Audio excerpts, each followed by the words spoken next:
It's a great day. My name is Che Brown, the Happy Entrepreneur, and welcome to the Happy Entrepreneur Show, the #1 business development and revenue-focused late-night show in the country where we are on a mission. And our mission really is to empower, our mission is to inspire, and our mission is to provide you, that's right, you, the hard-working entrepreneur, with all of the resources that are necessary to execute that big vision you have for the people you were called to serve. And on this episode, we have the one and only Jose. He's in the building, but he'll be talking about how you can use video not only to fill your events if you do events, not only to grow your business if you have a business, but in general, how you can use it to impact others. And isn't that why you're in business at the end of the day? So let's welcome Jose. What's going on, Jose? How you doing, my friend? Hey, Shad. Thanks for having me, brother. Thanks for being here, man. It's a pleasure. We've had a chance to meet a couple times in person. Some folks I never get a chance to meet. I only meet them through these fiber optic lines. And others like you, I've had a chance even not only to meet you, but to break bread with you, man. So thanks a lot. Before we get started, let's just address the elephant in the room, because everyone's thinking, Shay, I have an iPhone. Some people saying I got an Android. Like, I'm already a video master, and they probably are, and they can do photos and everything with their phone. But I want you to take a moment and talk to the person that's saying, man, why are folks struggling these days, and why are they so hesitant to really use video, not only to fill their events, but grow their business? What's some of the things that hold people back these days from your perspective? Well, some people are shy, they're camera shy, and, it's something that you learn with time. Some people also believe that, I have an iPhone, so, I can capture the moment or whatever. But when it comes to video and cameras, as yourself, you're a photographer, like, you have you have a bigger sensor, so you're able to capture more information in your footage. You're able to calibrate your footage. There's a lot of technical stuff that goes with it. But the main thing is you're able to immerse your clients, your audience into that moment. So if you have an event coming up and you have an amazing footage that looks cinematic, they're going to be able to immerse themselves. You're going to be able to create FOMO, fear of missing out. And next thing you know, they're in there. They're ready to go and they're excited. We'll get into his background. I know some of you read his bio. You know how famous he is all over the world and the folks he's had a chance to work with. We'll get into who he is in a moment, by the way. Don't worry, I won't forget that. But I've got to slow down for a moment, and I've got to ask him the question that might be on a number of your mind right now, which is, okay, we'll talk to the person that knows very little, I'll say, about media. And they might be saying, Jose, I like what you're saying, but is there any advice you could give me, maybe one or two things that I should look for if I want to bring on a videographer? What should I even look for? Because I really don't know. Again, I know it's an unfair question, but what would you say to that person that's watching right now? Well, one of the things is you definitely want to connect with your videographer. So, you can go over a call, but one of the most important is so there's different type of styles. You have warmer looks, you have cooler looks. So it's really on a lot of it has to do with your client. What kind of style do they like? And if they like your style, they're going to reach out. So definitely look for that. Make sure that's the style that you like, his style. Make sure he's friendly. Make sure you guys can bond. And then, give him a try. Test him out, put him, maybe do a 3-month retainer, give him a try. And if you like him, you guys work well together, it's once you find someone that you work with and everything, it's kind of hard to find another person that can check all those boxes. So definitely, if you find someone, keep them. I like that, by the way. For sure. You said find someone, which I think is very, very important. Now to the person that's experienced. And, they're like, hey, I only need to bring someone on when I'm doing an event. And I need them to be there the whole time. Is there a time frame they should look for to get their materials back? So again, it's a very loaded question. It might be unfair, but here's the question for the very experienced person who does live events. And they're like, what are some of the best practices that someone should look for in terms of getting their content back, or getting a recap of what took place back, or even getting the video footage at all? What's your thoughts? And ladies and gentlemen, don't worry, you're going to hear Jose's story and who he is. But first, Let him answer the question. Yeah, typically it's about 2 weeks. Your return time should be no more than 2 weeks. If you have other videographers that are able to deliver quicker, it's just depending on the backlog that they have. So, you know, if they're at the event, they can get your equipment quicker. I mean, sorry, my apologies. They can get your footage a lot quicker if they have someone editing while another person is filming your event. And you should be able to get it pretty quick if they're at the event with you. But typically it's about 2 weeks. About 2 weeks. And we're kind of fortunate, by the way, because he used to be on the other side of the camera, and now he's on this side of the camera, which is pretty cool, by the way. For the folks who have not read your bio, those folks that haven't Googled you, haven't looked you up online yet, they have no idea who in the LL Cool J I'm talking to today. Take a moment, if you would, if you don't mind, and tell us, how did you get into the business of videographer and media? What was the entry point that led you to doing what you're doing now, man? Yeah, it started at church. Honestly, I was helping out. Like, I saw a passion for it. And then I just, I grabbed the camera. I remember the first time they gave me a camera. They told me, when you're on the ISO for the stage, is this ISO, and then when you're recording the crowd, is this ISO? And I'm like, what is ISO? And I just started doing it, and I fell in love with it. And then my wife, she had a fitness class called Salute Fit, and I remember asking for the price to another videographer, and he gave me the price. I was like, man, I'll do this myself. And that's where it all started. And I just kept going and growing. And my adventure has led me here. It's been a long ride. I've gotten to film a lot of weddings. And honestly, weddings was what led me into the skill of being able to because when you're filming coaches, everything is quick, and filming weddings has helped me with filming quick, being quick, making sure I'm at the right place to get the right shot, and I film for some big people. Let's just say that. Yeah, no, you have, and your work is spectacular, ladies and gentlemen. I've been there, I've seen it, I've experienced it. They even have copies he did Thank you. for me as well. So I'm very, very humbled when you say that. Now, along this journey, for the person out there that isn't as techy, and they're like, I just want to try to do it myself. Okay. And they're like, I don't even know. He said ISO, he said camera. If you had to step back, and again, this is a very broad question. Some of you may want to connect with Jose. We'll talk about that at the end. I'm not sure if he does classes or teaches, but you might be thinking, maybe I'll just go buy a camera and I'll work with someone like Jose to help me. What are 1, 2, or 3 things that someone should look at if they want to go purchase a camera and they're really looking at doing a little higher production value, I'll say, than just their iPhone? And they're like, man, I just want to be able to set stuff up and look like you look now, real cool on camera and so forth. But what are 2 or 3 things they should look for? Some advice you would give to someone that wants to go purchase some equipment themselves? What are a couple of the tools of the trade? Well, definitely, you're gonna need autofocus for sure. I would highly recommend, especially if you're new. Sony's are great cameras. The color palette right out of the camera is amazing. The autofocus is amazing, so I definitely recommend maybe a CV10. Normally, those are very nice. You could put it on auto, and they'll do a pretty good production. And then look up 3-point lighting. 3-point lighting will change your whole your whole life. It's just pretty much setting up a key light. You got a hair light and maybe a filler light on the side just to kind of fill this piece. And then I would definitely, if you want, get a small gimbal. Whether it's for your phone or for the camera, gimbals will take your videos to a different level when it comes to production and quality. You said gimbal. To the average person listening, they're like gimbal. They're trying to Google it right now. What is a gimbal, and how's that? What is it? Number one, because they might not have no idea what you're talking about.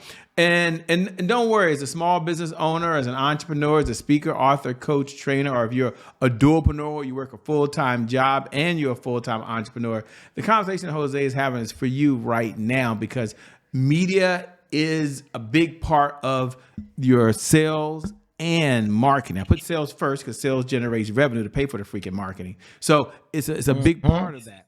So take a moment and talk about what is a gimbal and what does it does and how is it a game changer. Again, I know you didn't come here to train per se, but you're so knowledgeable, man. You do it so well, and something we'll talk about Thank later. you. His son is in the business with him, and his son was using one. I'm like, whoa, this guy must be a master teacher. Talk to us about a gimbal, man. Yeah. So gimbal has three axles. So basically, it's able to you're able to balance your camera, and as you're moving around, it keeps your camera straight. So you don't get if you use it properly, you shouldn't be getting jumps, and it should be like smooth. It should be smooth recording, basically. And yeah, once you put the camera in there, you'll be able to follow someone, or the person, whoever is recording you, they're able to record you while they have the gimbal, they have the camera on the gimbal, and they get a smooth panning, basically. So it imitates what normally in a production, like a big production, you would need a heavy like tracks. It's a whole different thing. It's a whole different world, basically. But it's just all in one, basically. All in one. So that's something that you can use, and it brings it all together, which is pretty cool, by the way. And he says a lot of gadgets you can get for a fancy camera. You can get a Yep. little small one. You can go Google that while you're watching and listening right now. Folks might be thinking, man, Shay, this guy's life has been perfect. I mean, here's a guy that just goes to church, picks up a camera, picks up a video camera, gets out there, and now he has a business. He gets to hang out with some of the best in the industry, speaking at least in the self-education speaking industry. The guy has it all going on. He talked about his wife. I mean, life is perfect. Can you take a moment and tell folks a time maybe where there was a challenge in your life? Maybe there was a setback, or maybe things weren't always perfect. And I guess it's a two-part question, and he can handle this, ladies and gentlemen. Number one, what was the situation, the storyline? And number two, what are some things you did to overcome that, to be where you are, man, where you are now? Yeah, so I can't remember quite the year, but I just remember my wife's grandma, she passed away. I was working a 9 to 5, had been there for 10 years, warehouse, and I saw her on the casket, and something clicked, man. It was like, I was like, man, life is too short. And before that, I had been depressed. I was shutting down. It just, even my kids, I wasn't enjoying my kids the way I should have. And when that happened, that was a Saturday. Monday, I put in a month notice, and I quit my job. And I Whoa. told my wife, I was like, I don't know what I got to do, but I'm going all the way. And yeah, and and in the process, we were homeless.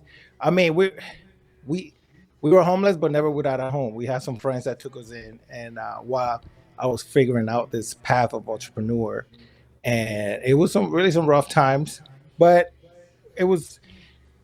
Uh, if I could go back, I won't change anything, because I was able to. In those 10 years of working a 9 to 5, I felt like I missed out on so many moments with my kids, and that's one of the most things that I value is my time with my kids, and that I would like take them to school, and I would, and up to this day I still do that, because I felt like I missed out on so much that I want to catch up on everything that I missed out. And through that, I still remember I was focused. People were telling me, "What are you doing? You have a family, this is like pretty much like a guilt trip. This is embarrassing. Like, you have a family. How could you do this to your family?" But I knew deep down that I had to do this, because I knew it was a matter of, I would say, even like this, a life or death, because I knew that if I stayed at making the amount of money that I was making, my wife wasn't going to be able to stay at home. I was going to have to do two jobs. I was going to have to work two jobs while she probably worked another job. And I just went all in, and little by little, uh, through faith in God, and just connecting with people, I started doing videos for businesses. Then went into weddings, and then after wedding, now I'm doing coaches. and it's led me to the amazing life. And I looked, I remember I still look at my wife and we're like, can you believe that we're living off of our business? And it's just, it's beautiful to see like all the hard work, you know. It's like we had. Well, it was funny because even during COVID, when they were handing out those checks, I don't know if you remember check, I was saving up all that money and I was just buying my equipment little by little, you know, and people were going on vacation and I was like, no, I'm staying focused on this. This is what I'm doing. But it was like I knew that I knew, you know, and God has been amazing. We got 4 amazing kids and you know, we're living really good right now, you know, and it could have been like, you know, if I would have never taken that leap of faith, the entrepreneurship, if it could, it would have been a different story right now. Not a good one either. Well, I'm glad you did take a leap of faith. I'm glad you stayed the course, and I'm glad you took the time to perfect your craft. And that's one of the part that I think you left out there is the time it took to Yes, get better and better and better at what you do and how you do it and why you yeah, do it, man. When you were at the point where you thought about giving up, what kept you going? man, it was my kids. Like I couldn't let them down. You know, I knew. I mean, it was. I remember. I had to because we, you know, we're Christians, you know, and we love people. And there was a family once that were homeless, and we took them in, and they were, you know, they were a blessing. We had amazing time together, connecting, bonding. But I just remember I was like, man, I could never allow myself, you know, to like live under another man's roof. And here it is. Here comes God, you know. Then I learned. I was like, Lord, you know, I'll never do that again. I respect. And so, you know, one of the things is that you know, you respect everyone wherever they're at in their life right now at that point, at that moment. It's just part of their story, and you don't know. You might be talking to the next Bill Gates, you know, and it's just you just love people. Never expect anything out of them. You just love them, and because you love people, it always comes back. People will connect you with other people that connect you with other people, and yeah. And at the end of the day, you loving people, and then everyone's making money. Man, what a blessing. Well, let me say two things. One, thanks for being on the Happy Entrepreneur Show. As we come down the home Yeah. stretch, there might be a number of folks that want to know, what does success look like for you these days, man? What does it look like, or what does it feel like to you to be successful? Success, it's like, well, it's like I tell my kids, like, you know, I success to me is getting there with your family, because so many people they sacrifice everything and they get there fast to, you know, what's considered success, you know, the houses, the everything. But when they get there, they're by themselves. And like I tell my son, I tell him, it's like I'd rather get there slowly than get there without you guys. And to me, success is getting there with your family, with your whole family. Yeah, you mentioned family a number of times, how important family is to you. You have your son. I had a chance to watch him working side by side with you, man. It's got to be an amazing feeling. I get a chance to work with my son, and it's just a good feeling. What did it feel like to be there with him? Was that the first time your son worked with you outside of the church at an event? No, no, no. He's done a lot of events with me, Okay. but they're normally here in Tampa. But that was the first time he flew with me outside. Uh, but yeah, he's an amazing kid. He does music. He does a little bit of everything. He's making beats. You know, he plays the guitar, playing with piano, drums. He's you know what, one of the things is that I always wanted to do was to make sure that I never like force my skills on him. Like, okay, I'm a videographer, so therefore you have to be a videographer. You know, I always wanted him to find his own path, his own way, and you know, and if he wants to, that's fine. And so far, he's been helping. So we'll see where that goes. Yeah, a proud moment for a dad who was there, by Yeah, the way, and his son was there. I thought that I was want him to be a videographer. Don't get me wrong. It's a great path, man. It's a great person to have by your side. One thing I know, you can trust him, Yeah. and he's going to learn a lot from Dad. As we come down the home Yeah. stretch, some folks might be wondering, wow, is Jose taking on any clients these days? If so, how can they reach you? How can they connect with you? So it's a two-part question, actually. The first part is, are you looking for any clients these days? That's number one. And number two, how can folks connect with you? How can they follow you? How can they stay in this conversation over and beyond? Where should they go if they just want to see the work you do, man? Yeah. So I have other videographers that are on my team that are, third party that I subcontract. And right now I'm really working. I know God gave me a vision of an agency. So I'm working on building an agency where we're able to provide photography and videography. So yes, we are looking for new clients. So yeah, we're open to new clients. And the way you can reach us is at samsungvideography.com. That's samsungvideography.com, or at Instagram at Jose L. Virella, Virella.